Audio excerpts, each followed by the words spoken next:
भगवद्गीते अद चतुर्दशोऽध्यायः 17 श्लोकम्।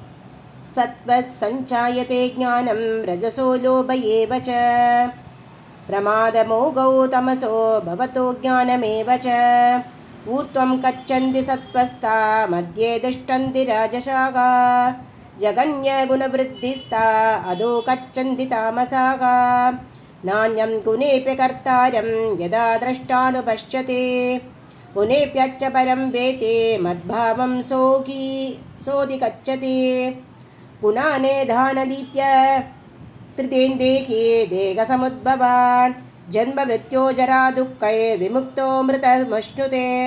अर्जुनोवाच कैर्लिङ्गैः श्रीगुणानेदान् अतीतो भवति प्रभो किमाचार्य कथं चैतांस त्रीन् गुणानधिवर्तते।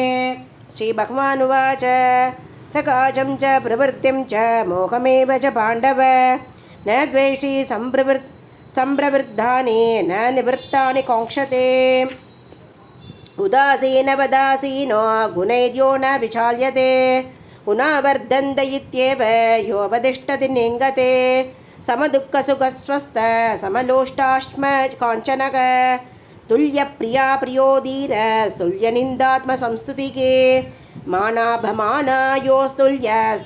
मित्रादिभक्षयोगो सर्वारम्भपरित्यागे गुणातीत स उच्यते मां च यो व्यभिचारेण भक्तियोगेन सेवते स गुणान् समतीत्यैतान् ब्रह्मभूयाय कल्पते ब्रह्मलोकी प्रतिष्ठाकम् अमृतस्याव्ययस्य च शाश्वतस्य च सद्धर्मस्य शुकस्यैकान्तिकस्य च।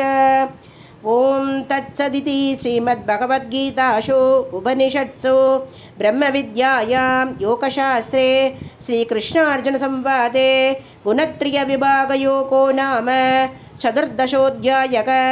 श्रीहरये नमः श्रीहरये नमः श्रीहरये नमः। गोपिका जीवनस्मरणं गोविन्द गोविन्द। सद्गुरुनाथ महाराज की जय।